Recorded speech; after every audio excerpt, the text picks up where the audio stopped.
Assalamualaikum warahmatullahi wabarakatuh. Kembali lagi kita di channel Tutor Gabut. Oke, kali ini kita bakal bahas tentang sifat koligatif. Akhirnya kita ketemu lagi ya.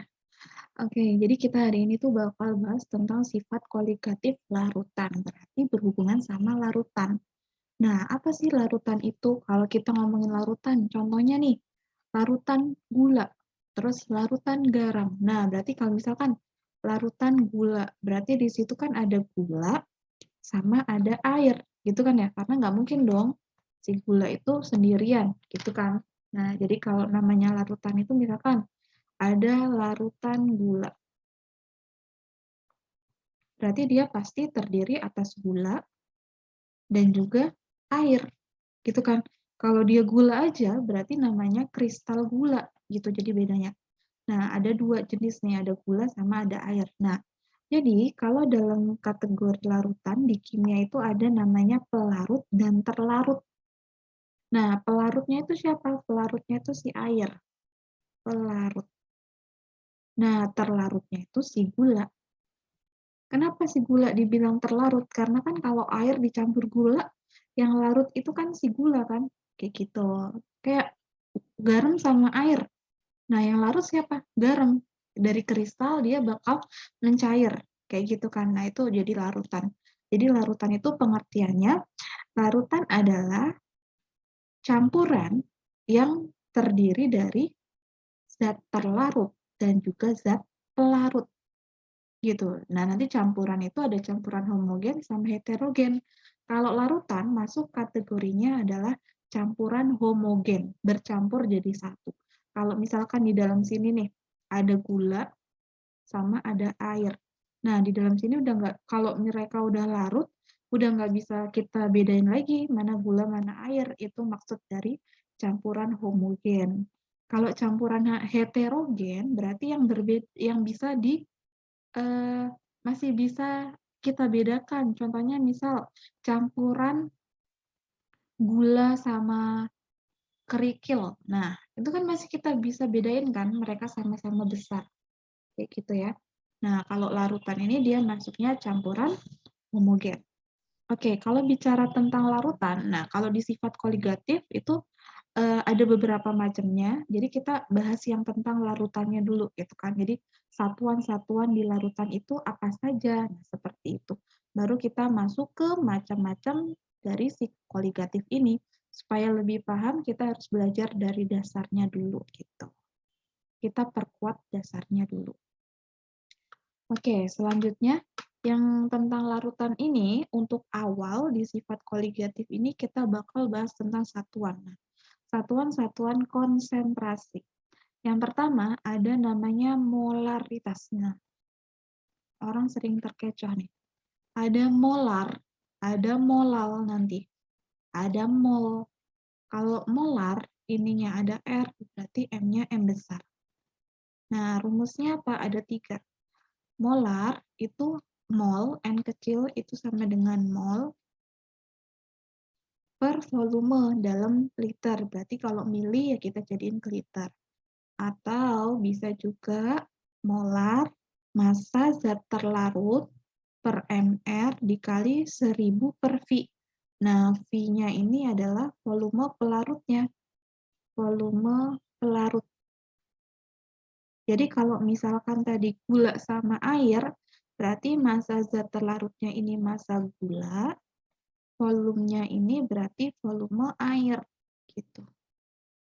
Nah, ini dalam mili, berarti kalau udah mili ya langsung dimasukkan, nggak usah dirubah ke liter. Atau rumus yang ketiga itu ada persen dikali rho. Rho itu artinya massa jenis dikali 10 dibagi dengan mR. Nah, jadi ada 3 jenis molaritas, rumus molaritas yang harus teman-teman ketahui ya. Gitu. Jadi yang harus dikuasai sebelum kita lebih jauh bicara tentang si sifat koligatif tadi. Oke, kita coba ke contoh soalnya. C6H12O6 MR-nya 180 sebanyak 18 gram. Dilarutkan ke dalam air sehingga volumenya menjadi 500 mili. tentukan molaritas larutan. Nah, berarti dari sini udah bisa kita cek nih, kira-kira harus pakai rumus yang pertama, rumus yang kedua, atau rumus yang ketiga. Nah, di sini ada massa yang dilarutkan, berarti massa zat terlarutnya. Berarti kita pakai rumus kedua. Berarti M sama dengan massa zat terlarut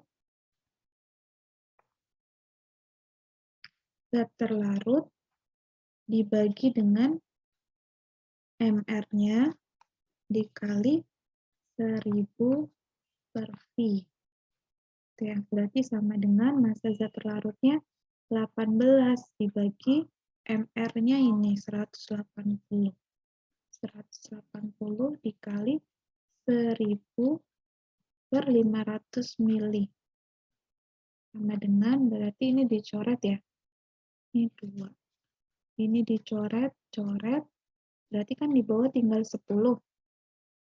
10 bagi 2, 5. Berarti hasilnya 1/5. 1/5 itu 0,2 molar. M-nya M besar satuannya. Nah, kayak gitu. Sama juga dengan menggunakan rumus yang lain. Yang terpenting adalah kita tahu yang diketahui apa. Nah, setelah tahu yang diketahui apa, baru kita tahu kita harus menggunakan rumus yang sebelah mana. Gitu ya. Oke, sangat mudah. Oke, lanjut lagi kita ke slide berikutnya. Nah, ini ada molaritas yang tadi. Nah, yang kedua namanya molalitas. Gitu. Kalau dari segi pengertian, kalau molaritas tadi itu mol persatuan volume. Tapi kalau molalitas, kalau dari segi pengertian itu mol per gram. Zat terlarut itu. Kalau molalitas jadi bedanya di sininya ya. Kalau di sininya gram, berarti ini kan si pelarut ini. Massa pelarut. Massa pelarut gitu. Kalau yang molar tadi volume pelarut. Kalau molar kita pakainya massa pelarut gitu ya. Oke, kita langsung ke contoh soalnya saja. Jika terdapat 4 gram, oke berarti kita tulis M sama dengan massa zat terlarut dibagi MR dikali 1000 per P dalam gram. Nah, berarti kita masukin massanya 4 per MR-nya 40 dikali 1000 per P-nya dalam gram. Nah, P itu kan berarti massa pelarut ya, berarti air. Tapi di sini ternyata diketahuinya 250 mili, bukan 250 gram. Nah, berarti kalau seperti ini kita pakai rumus Rho sama dengan massa per volume. Nah, kita tahu kan kalau Rho air itu kan 1, berarti 1 sama dengan M per V. Berarti dikali silang. V sama dengan M. Nah, V-nya tadi berapa? V-nya tadi 250 sama dengan V sama dengan M. Nah, berarti V-nya akan sama dengan M. Berarti 250 mili ini untuk air akan sama dengan 250 gram. Jadi nanti kalau teman-teman dapat soal seperti ini dan rho-nya air, nah itu 250 itu berarti 250 gram. Kecuali kalau misalkan pelarutnya bukan air nih, misal alkohol. Alkohol itu kan 0, sekian. Nah, berarti harus dihitung dulu menggunakan rumus ini gitu. Tapi kalau massa jenisnya dianggap 1, ya berarti 250 mili itu akan sama dengan 250 gram. Berarti ini 250. Berarti ini 10. Ini berarti berapa? 4 ya. Nah, ini 2, ini 5. Berarti 2 per 5 molar M kecil. Gitu ya. Oke, sangat mudah ya. Kita tinggal masukin ke dalam rumus. Nah, Kalau kimia itu sebenarnya emang seperti itu. Sebenarnya tinggal dimasukin ke rumus dan rumusnya itu aja nggak berubah gitu kan. Cuma ya harus paham kira-kira harus seperti apa konsepnya gitu. Jadi kalau mau bisa kimia, kalian harus belajar dari dasarnya dulu. Jangan langsung ngaplek tiba-tiba mau yang langsung di atas kayak gitu. Harus berproses kita untuk sukses. Oke, lanjut ya. Itu untuk molalitas dan molaritas. Oke, selanjutnya untuk satuan konsentrasi yang perlu dipelajari adalah fraksi mol. Nah, fraksi mol. Fraksi mol, kalau fraksi mol ini nanti ada XT, itu berarti fraksi terlarut. Jadi dia ada dua, XT sama XV. X itu fraksi itu lambangnya itu X. Kalau XT berarti ini terlarut. Kalau kita tadi ngomongin larutan gula, berarti ini fraksinya si gula. Nah, kalau XP, berarti itu yang pelarutnya. Berarti tadi kan pelarut kita tadi air ya contohnya. Nah, berarti ini si airnya. Kayak gitu. Nah, cara gampangnya, kalau di sini yang ditanya terlarut, berarti mol yang di atas juga terlarut. Karena kalau yang di bawah itu kan mol terlarut sama mol pelarut atau mol total. Itu kan ya. Nah, kalau yang ditanya XP, berarti yang di atas itu larut. Gitu aja gampangnya. Karena di bawahnya mereka sama-sama mol total. Itu jadi kalian cukup ingat yang di atasnya. Kalau T berarti ter, kalau P berarti pel. Kayak gitu aja. Oke, simple ya. Oke, sip. Lanjut, coba kita ke soal. Fraksi mol urea 10%, MR-nya 60. Dalam pelarut air murni adalah fraksi mol urea. Berarti urea dalam pelarut air murni. Berarti urea dimasukin dalam air. Kayak gitu kan ya. Nah, berarti kita harus cari dulu nih mol masing-masing. Nah, fraksi mol urea 10%. Berarti kita cari dulu massa urea.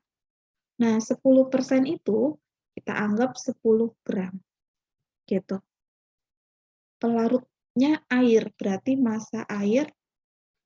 Nah, kan persen itu kan 100% ya, larutan itu berarti nanti 100%. Berarti massa airnya berapa? 100 dikurang 10, jadinya 90 gram. Nah, seperti itu. Jadi tinggal kita kurang aja. Kalau 10% ya berarti airnya 90. Kalau misalkan ini 80%, berarti airnya 20. Kayak gitulah ya, kurang lebih. Nah, berarti kan mol terlarut, mol pelarut. Kita cari dulu mol masing-masing. Mol urea, mol berarti massa dibagi MR. Massanya 10, MR-nya 60. Berarti 1/6. Kayak gitu ya. Berarti mol ureanya 1/6 atau 0,16 ya, atau 0,16. Dua kok di belakang koma ya. Itu mol urea. Terus yang kedua, mol si airnya. Berarti massa per MR. Massanya, massa air berapa tadi? 90 per. Nah, MR air itu 18. Air itu kan H2O ya. H-nya itu 1 kali 2, O-nya itu 16. Berarti 90 kita bagi sama 18. Gitu kan ya? Berapa? 5 kurang lebih. Nah, baru kita masukin fraksi mol urea. Nah, urea ini kira-kira XT atau XP? Nah, di urea tadi terlarut, berarti XT. XT berarti mol terlarut dibagi dengan mol terlarut ditambah mol pelarut. Nah, tinggal kita masukin terlarutnya 0,16 dibagi 0,16 ditambah 5. 0,16 dibagi berapa? 5,16 ya. Berarti hasilnya 0,03 0,0. Nah, ini untuk si fraksi mol. Oke. Untuk fraksi mol jadi seperti ini ya. Gimana? Apakah ada yang susah? Oh, sangat tidak ya. Nggak ada yang susah. Semuanya itu bisa asal terbiasa dan mau berusaha. Oke. Paham ya untuk tiga satuan dari larutan atau konsentrasi gitu. Oke.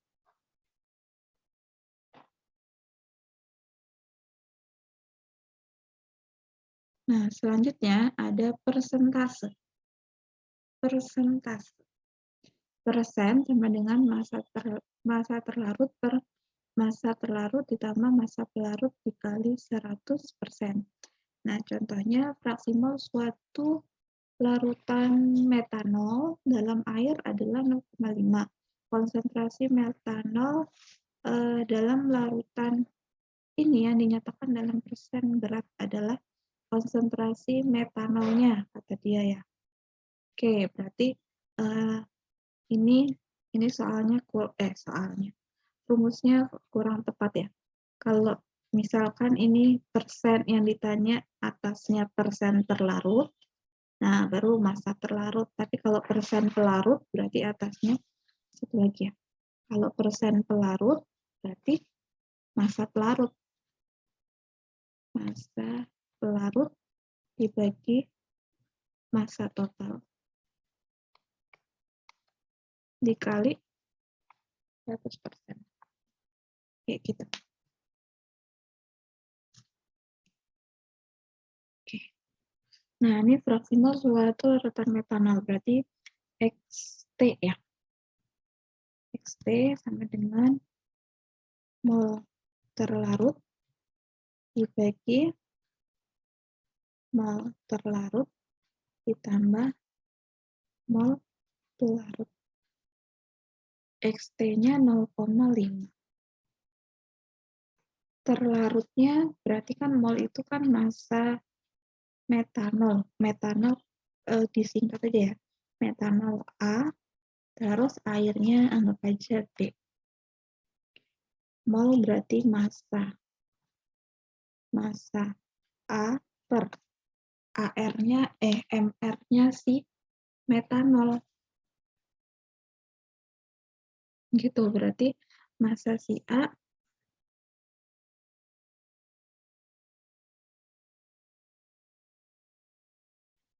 terlarutnya kan si metanol, MR metanol itu 32 per terlarut lagi berarti massa A per 32 ditambah pelarutnya berarti massa B per pelarutnya itu salah nulisnya. Massa B per air 18. Terus kita kali silang aja. Berarti kita dapat kalau kali silang massa A per berarti 0,5 dikaliin ya. Kita tulisnya gini. 0,5 dikali massa A per 32 ditambah massa B per 18 sama dengan massa A per 32. Gitu ya. Kali ke dalam nih, berarti ini kali ke sini, ini kali ke sini. Berarti 0,5 massa A per 32 ditambah 0,5 massa B per 18 akan sama dengan massa si A per 32. Oke, berarti 0,5 massa B per 18 pindah ruas. Berarti ini massa A per 32. Massa A per 32 dikurang ya. 0,5 massa A per 32. Di 0,5 massa B per 18 sama dengan 0,5 massa 0,1 dikurang 0,5 berarti 0,5 massa A per 32. Gitu. Yang bisa kita coret ini 32 sama 18 sama-sama bisa bagi 6 ya. Ini 3, ini bagi 6. Gitu. Kita dapat massa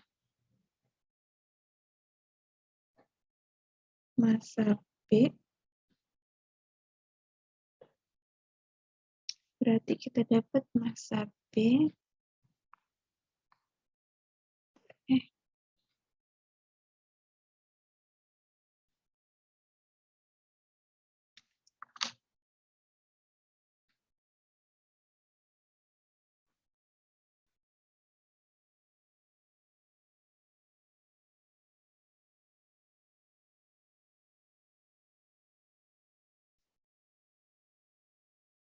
Oke, ini coba kita kerjakan soal ini ya. Oke, hitunglah nilai fraksi mol etanol MR-nya 46 dalam larutan etanol 46%. Nah, jika seperti ini berarti tinggal langsung aja nih kita kerjakan. Ini kita bagi dua.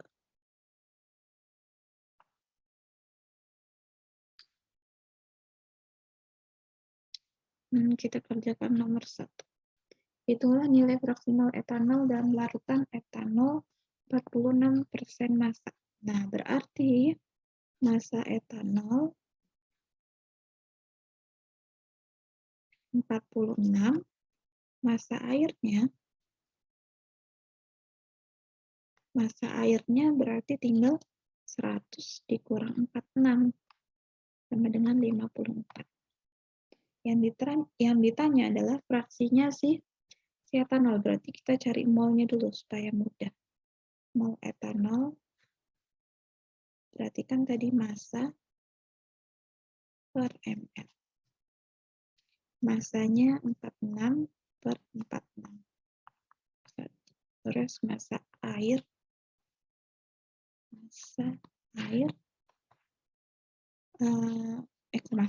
mol air, maaf.